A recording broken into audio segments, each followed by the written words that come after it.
ہاں یہ معاملہ ان کا ہوگا کہ اگر یہ لوگ ہمیں گرفتار کر لیں گے میرا مسئلہ گمبھیر ہو جائے گا.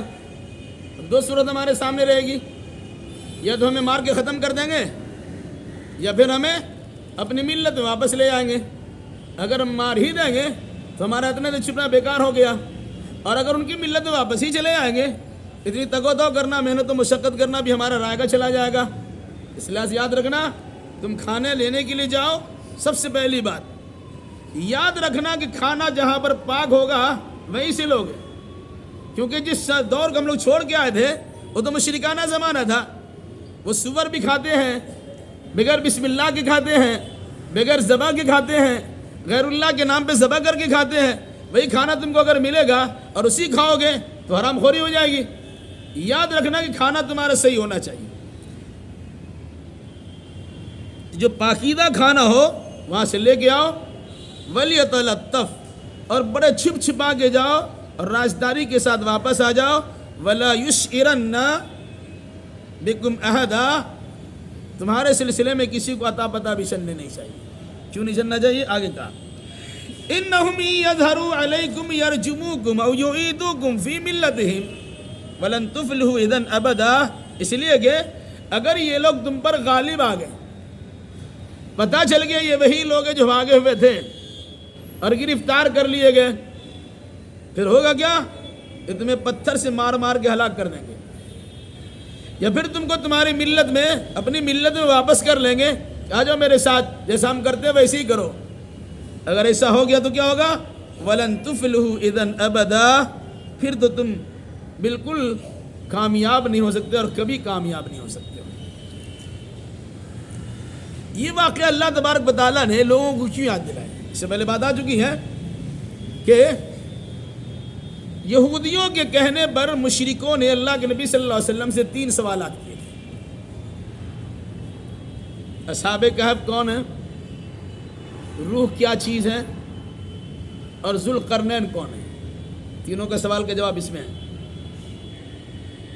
تو اللہ کے نبی صلی اللہ علیہ وسلم نے کہا کہ ٹھیک ہے ہم کل بتائیں گے، اس کی تفصیل آگے آئے گی.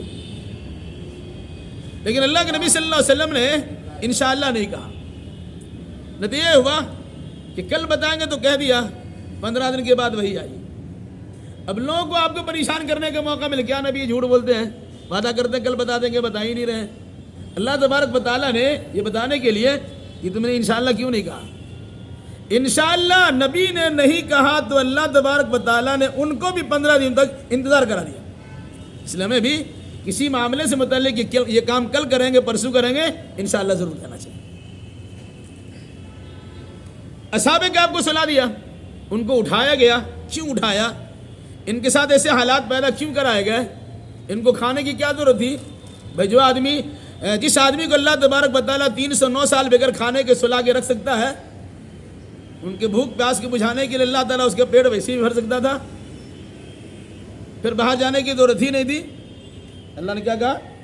وَكَذَلِكَ أَعْثَرْنَا عَلَيْهِمْ، اور اس طرح ہم نے ان کے حالات سے لوگوں کو واقف کرا دیا، ان کے حالات کی اطلاع دی تھی.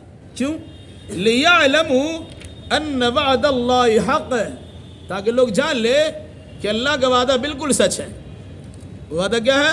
وَأَنَّ السَّاعَةَ لَا رَيْبَ فِيهَا، اور قیامت جس کے واقع ہونے میں کوئی شک و شبہ کی گنجائش نہیں ہے. مرنے کے بعد دوبارہ زندہ ہونے پر دلیل پیش کرنے کے لیے اللہ تبارک و تعالیٰ نے اصحاب کہف کو سلایا اور 309 سال کے بعد جگا دیا، اور اس واقعہ کو لوگوں کے سامنے عام کرا دیا کہ یہ دیکھو کہ اللہ کی قدرت کا اندازہ لگاؤ کہ اللہ تبارک و تعالیٰ کسی زندہ کو سلا بھی سکتا ہے، جگا بھی سکتا ہے، مار بھی سکتا ہے، دوبارہ اٹھا بھی سکتا ہے. تمہارے سامنے یہ حالات ہیں، تم اس واقعہ کو جانتے ہو. اگرچہ مرچ مسالہ لگا کر تمہیں ملمہ شادی کے ساتھ واقعہ سنایا گیا ہوگا، لیکن واقعہ جو سچا واقعہ ہے، جو کہانی سچی ہے، وہ اتنا یاد رکھو قرآن اسے باضابطہ تمہارے سامنے بیان کرتا ہے، اور اس پر یقین کرنا. کہا اس لیے کیا تاکہ جان لے لِيَعْلَمُ أَنَّ وَعْدَ اللَّهِ حَقٌّ، لوگ جان لے کہ اللہ کا وعدہ سچا ہے. وَأَنَّ السَّاعَةَ لَا رَيْبَ فِيهَا، اور قیامت کے واقع ہونے میں شک و شبہ کی کوئی گنجائش نہیں ہے۔ اس مرنے کے بعد دوبارہ زندہ ہونے کو ثابت کرنے کے لیے اصحاب کہف کے سلانے اور جگانے کے واقعہ سے دلیل پیش کی گئی۔ اِذْ يَتَنَازَعُونَ بَيْنَهُمْ أَمْرَهُمْ فَقَالُوا ابْنُوا عَلَيْهِمْ بُنْيَانًا۔ اب اس کے بعد کا مرحلہ دیکھیے، جب انسان بیمار طبیعت کا ہوتا ہے تو صحیح چیز کی طرف اس کی طبیعت نہیں آتی، اس کا ذہن جس مقصد کے لیے واقعہ سنایا تھا اس مقصد میں ان کا ذہن لگتا نہیں ہے، وہ اول فول کام کرنا شروع کرتا ہے اور دوسری قسم کی باتوں میں الجھ کے رہ جاتا ہے۔ ہونا تو یہ چاہیے اصحاب کہف کے واقعہ سے لوگوں کو عبرت و نصیحت حاصل کرنا چاہیے کہ جو اللہ 309 سال کے بعد اٹھا سکتا ہے، وہ اللہ ایک لمبی مدت سلانے کے بعد، بڑی نیند سلانے کے بعد، موت کے بعد بھی دوبارہ بیدار کر سکتا ہے۔ اس کو مان لیتے مسئلہ صاحب تھا، لیکن لوگوں نے کیا کیا؟ کہتا ہے اس زمانے کو یاد کیجئے، یتنازعون بینہم امرہم، جب لوگ اپنے اس مسئلے میں آپس میں تنازع کرنے لگے، جھگڑنے لگے۔ کیا جھگڑے؟ فقالوا ابنوا علیہم بنیانا، تو کچھ لوگوں نے کہا کہ یہ غار ہے، یہ کھو ہے جس میں یہ لوگ اندر میں چلے گئے، پھر دوبارہ اللہ تعالیٰ سے وہاں پہنچا دیا، اب یہاں ایک دیوار کھڑی کر دو، یہ غار کا دروازہ ہی بند کر دو۔ ہوا کیا؟ جب معاملہ شدہ بادشاہ وقت تک پہنچا اور اس سلسلے میں خبر تمام لوگوں کو پھیل بھی گئی کہ بھئی یہ سکہ لے کے آپ آئے ہیں، یہ تو آج کا سکہ نہیں ہے، یہ تو 300 سال پرانا سکہ ہے۔ پوچھا کہاں سے آپ آئے بھائی؟ ایسا لگا کہ ان کو کوئی خزانہ ہاتھ آ گیا، کوئی دفینہ مل گیا ہے، وہیں سے لے کے آ رہے ہیں۔ اب اس کی کھوج ہوئی، وہ بیچارہ پکڑا بھی گیا۔ بھائی کہاں؟ ہم تو کچھ نہیں، ہم تو فلاں جگہ سے کھانا لینے کے لیے آئے ہوئے ہیں۔ وہاں گئے، وہاں جانے کے بعد پتہ چلا کہ یہاں تو کچھ اور ہی معاملہ ہے۔ پھر یہ اندر چلے گئے اور اللہ تعالیٰ نے پھر ان کو موت دے دیا۔ اب اندر کسی اور کو جانے کی اجازت نہیں ہوئی، یہ ہمت نہیں ہوئی، معاملہ ان کا ختم ہو گیا۔ اب لوگوں کا اختلاف کیا ہوا کہ ان کے ساتھ برتاؤ کیا کیا جائے؟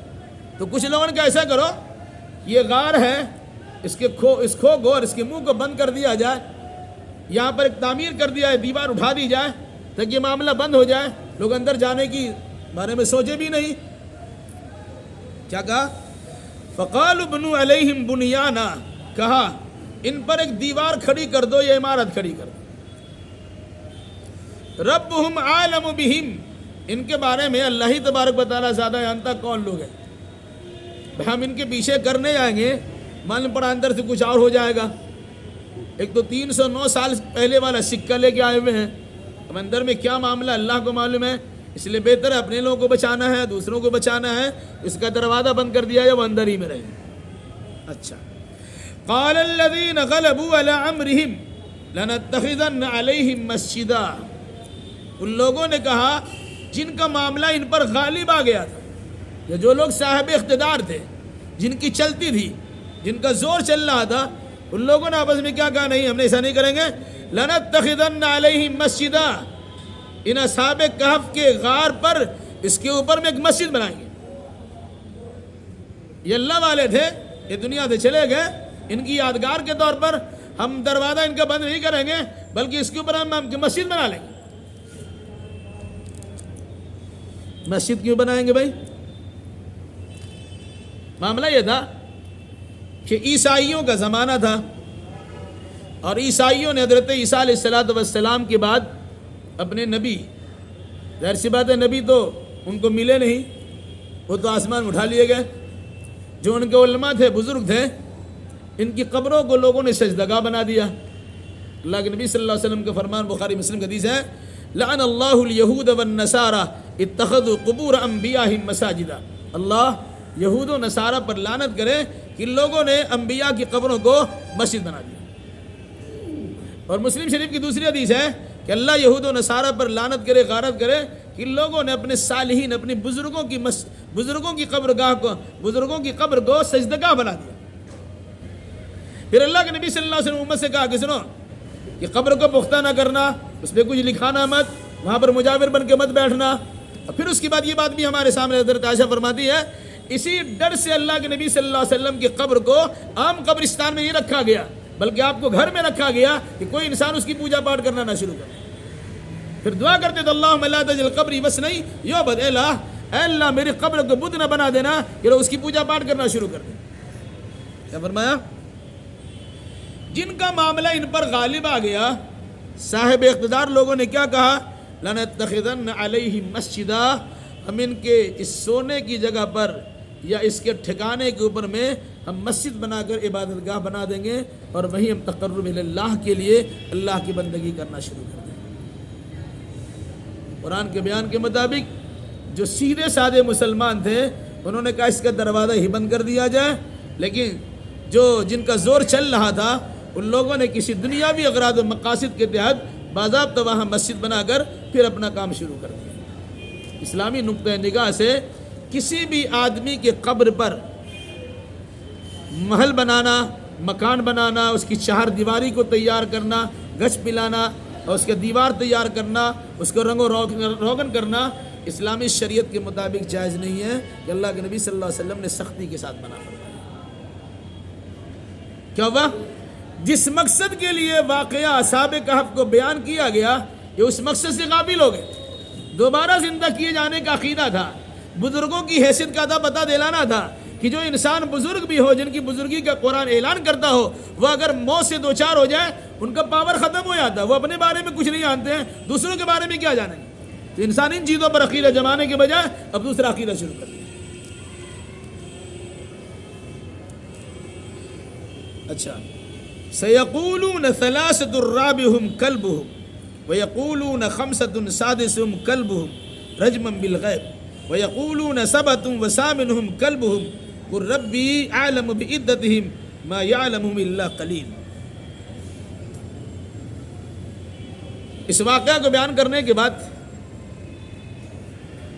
اللہ کے نبی صلی اللہ علیہ وسلم پر یہ اعلان قرآن کرتا ہے، سیقولون، ان قریب لوگ کہیں گے، ثلاثۃ رابعہم کلبہم، اصحاب کہف 3 تھے اور چوتھا ان کا کتا تھا،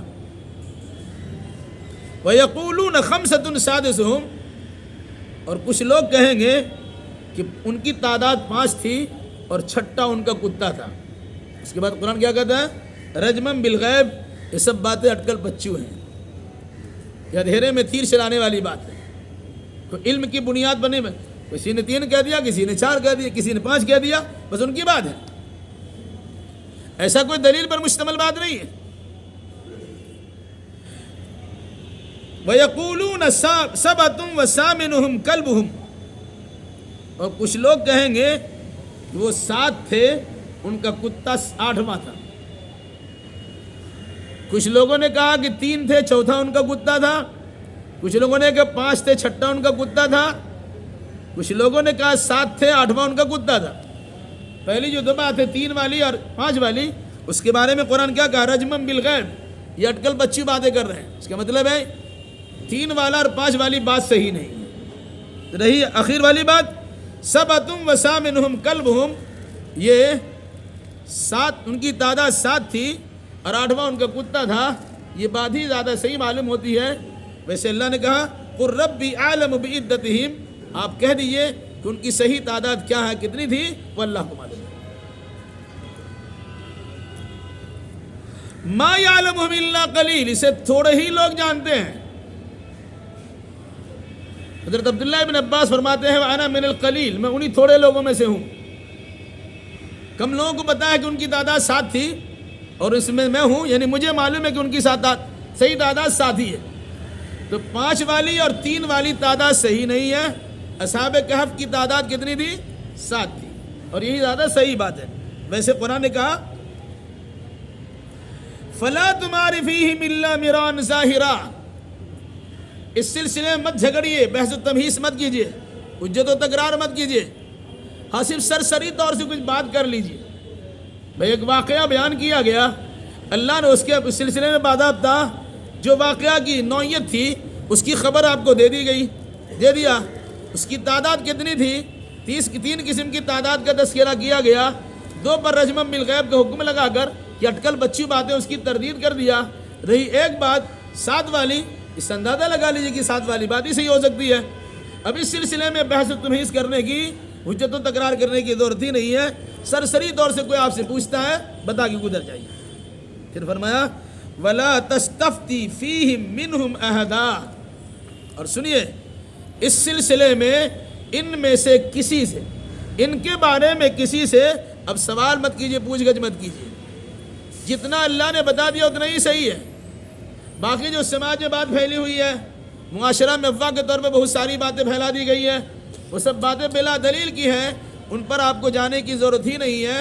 بات ایسا کیجئے کہ جتنا اللہ نے بتا دیا اسی پر یقین کر لیجئے، اور اس سلسلے میں زیادہ حجت و تکرار بھی مت کیجئے اور کسی سے پوچھ گچھ بھی مت کیجئے. مطلب کیا ہوا؟ اس پورے رکوع کا خلاصہ یہ ہے کہ اللہ تبارک و تعالیٰ کے چند نیک بندے اصحاب کہف کے نام سے مشہور ہیں، جنہوں نے دعوت و تبلیغ کا فریضہ انجام دیا تھا. حکومت وقت ان کی مخالفت ہو گئی، اپنی جان بچانے کے لیے اللہ کے اشارے پر ایک غار کے اندر پناہ گزین ہو گئے، اور اللہ تبارک و تعالیٰ نے 309 سال تک سلا دیا. پھر اس کے بعد بیدار کرا کر اسے کھانے کی اشتہا جگا کر، خواہش جگا کر کھانے کے لیے اسی پرانے سکے کے ساتھ شہر میں بھجوا دیا، اور ساتھ ساتھ یہ تاکید کروا دی کہ صحیح کھانا اور پاک کھانا ہونا چاہیے. لیکن اس کھانے کے لینے کے چکر میں اللہ تبارک و تعالیٰ نے اس واقعہ کی تشہیر کرنے کا جو ارادہ کیا تھا، لوگوں تک یہ بات پہنچا دی کہ ایسے ایسے اللہ کے بندے کچھ دن پہلے تھے جن کا معاملہ ایسا ہوا تھا، حکومت سے بھاگ کر یہ پناہ گزین ہو گئے تھے، لیکن ان کو جگا کر کے یہ تاثر دلایا جاتا ہے کہ اللہ تبارک و تعالیٰ دوبارہ انسان کی زندہ کرنے پر قادر ہے. تم اس عقیدے کو مضبوط کر لو، اور یہ جان لو کہ جن کو تم بزرگ سمجھتے ہو ان کا معاملہ اپنے بارے میں خود ایسا ہے کہ اپنے حالات کا اتا پتہ نہیں رکھتے ہیں، وہ تمہارے حالات کا جائزہ کیسے لے لیں گے. اس مناسبت سے عقیدے کی درستگی کا خاص خیال کرو. لیکن عام طور سے انسان کا حال کیا ہوتا ہے، جس چیز کو کتاب و سنت سے ثابت کر کے بتائی جاتی انسان کے ذہن اس طرف نہیں آتا، لیکن ادھر ادھر کی چیزوں میں انسان رہ جاتا ہے. اب اتنے بڑے بزرگ دنیا سے چلے گئے، اس کے تو یادگار ہونی چاہیے. یادگار کے نام پر ہم اس کے لیے مسجد بنا دیا، اور پھر اس کے بعد وہ سلسلہ شروع ہو گیا جو نذرانہ شکرانے سے متعلق بہت ساری باتیں ہونا شروع ہو جاتی ہے، جو عام طور سے ہو رہا ہے. اب دیکھ رہے ہیں تو قرآن مقدس نے ان چیزوں سے ذہن کو ہٹانے کے لیے، عقید آخرت کو ذہن و دماغ میں بسانے کے لیے واقعہ اصحاب کہف کو بیان کروایا. مگر افسوس کی بات یہ ہے ہم لوگ اس کی طرف توجہ نہیں دیتے، اور دنیا کی سنی سنائی باتوں پر توجہ دے کر اپنے عقیدے کو بھی خراب کر لیتے ہیں. تو قرآن نے کہا اللہ تبارک و تعالیٰ اس سلسلے میں صحیح بات جانتا ہے. کچھ لوگ جانتے ہیں ان کی تعداد کیا ہے، اسی پہ بھروسہ کر لو، اور اس سلسلے میں بحث و تمہیز کرنے کی، حجت و تکرار کرنے کی ضرورت نہیں ہے. اور جتنا قرآن نے بیان کر دیا اتنا ہی کافی ہے، کسی اور سے پوچھ گچھ کرنے کی بھی حاجت نہیں ہے. اس کا مطلب یہ ہوا کہ جن چیزوں کی صراحت کتاب و سنت میں نہ ہو، ہمیں ان چیزوں میں الجھنا ہی نہیں چاہیے. جو باتیں کتاب و سنت نے وعدے کر دی ہیں ہمیں اسی پر اکتفا کر لینا چاہیے اور اسی کو مان لینا چاہیے. اللہ ہمیں اور آپ کر جملہ مسلمانوں کو کتاب و سنت کی روشنی میں حقیقت حال سمجھنے، سمجھانے اور اسی مناسبت سے عقیدہ اعمال بجا لانے کی توفیق برآمد فرمائے.